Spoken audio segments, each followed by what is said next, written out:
वह धीरे धीरे महल के अंदर प्रवेश करती है और राजा के कक्ष तक पहुंचती। हे राजा विक्रमराज, कुछ तुम्हारी प्रार्थनाओं का उत्तर देने आई हूँ।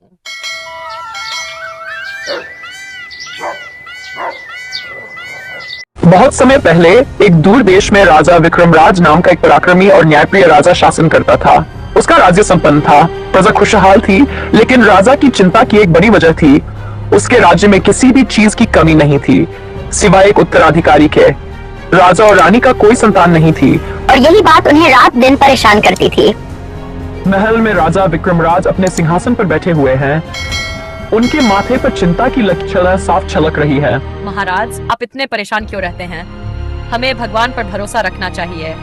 शायद समय आने पर हमें संतान सुख प्राप्त हो। रानी, मैं जानता हूँ कि भगवान पर भरोसा करना चाहिए, लेकिन राज्य का क्या होगा? अगर हमारे बाद इस सिंहासन पर बैठने वाला कोई नहीं हुआ तो ये साम्राज्य बिखर जाएगा। मुझे भविष्य की चिंता सता रही है।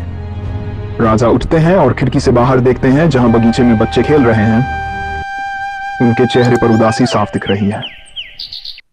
मैंने हर प्रयास किया, हर मंदिर में प्रार्थना की, हर मुनि से आशीर्वाद मांगा, लेकिन अभी तक हमारी गोद सूनी है।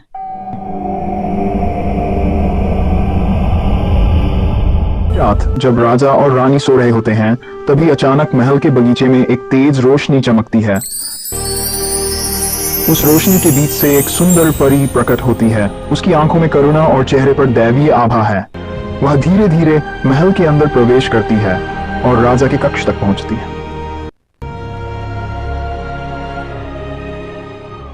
हे राजा विक्रमराज, कुछ तुम्हारी प्रार्थनाओं का उत्तर देने आई हूँ। राजा अचानक जाग जाते हैं और परी को देखकर हैरान हो जाते हैं। तुम कौन हो देवी? क्या मैं कोई सपना देख रहा हूँ? मैं उस देवता की दूत हूँ जिसे तुमने कई वर्षों से अपनी संतान की कामना पुकारा है। मैं यहाँ तुम्हारी सहायता करने आई हूँ। राजा और रानी दोनों परी के आगे नतमस्तक हो जाते। क्या आप सच में हमारी मदद कर सकती हैं? हाँ रानी, लेकिन एक शर्त है। जो वरदान मैं तुम्हें दूंगी वह तुम्हारे धैर्य और परोपकार पर निर्भर करेगा। तुम्हें ये साबित करना होगा कि तुम अपने राज्य और प्रजा से सच में प्रेम करते हो। मैं अपनी प्रजा से सच्चा प्रेम करता हूँ और हमेशा उनके हित के लिए काम करता हूँ। बताओ, मुझे क्या करना होगा? तुम्हें आने वाले एक साल तक हर दिन अपने राज्य के किसी न किसी गरीब, बेसहारा या दुखी व्यक्ति की मदद करनी होगी। ये मदद केवल भौतिक चीजों से नहीं, बल्कि अपने दिल से करनी होगी। अगर तुम ऐसा कर सकोगे तो मैं तुम्हें एक सुंदर और गुणी संतान का वरदान दूंगा। रानी, ये हमारी परीक्षा का समय है। हमें अपना हृदय खोलकर प्रजा की सेवा करनी होगी। केवल तभी हमें वह आशीर्वाद प्राप्त होगा। राजा की सेवा का साल।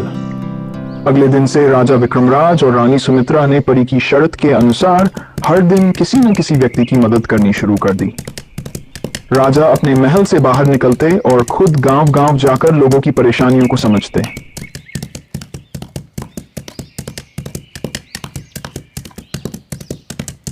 एक दिन राजा एक वृद्ध व्यक्ति से मिलते हैं जिसका गिरने की स्थिति में है।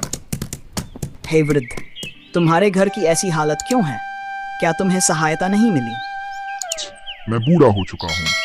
मेरी कोई संतान नहीं है जो मेरी मदद कर सके। मैंने किसी से उम्मीद करना छोड़ दिया है। राजा विक्रमराज अपने सैनिकों को आदेश देते हैं कि वृद्ध के घर की मरम्मत कराई जाए। तुम्हारी चिंता अब मेरी है। जब तक मैं हूँ, तुम्हें किसी भी चीज की कमी नहीं होगी।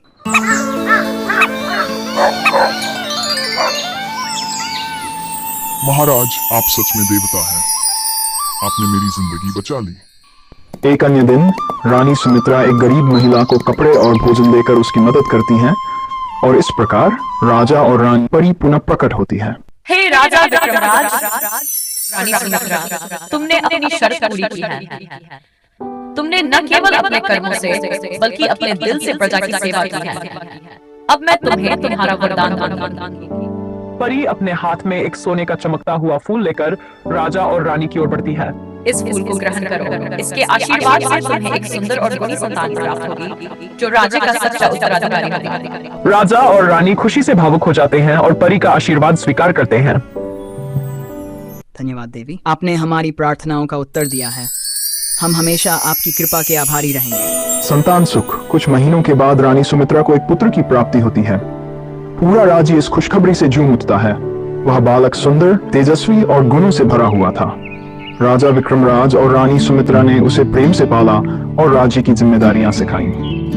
अंतिम दृश्य की खुशहाली। वर्षों बाद जब बालक बड़ा होता है तो वह अपने माता पिता की तरह ही प्रजा से प्रेम करता है और न्यायपूर्ण शासन करता है।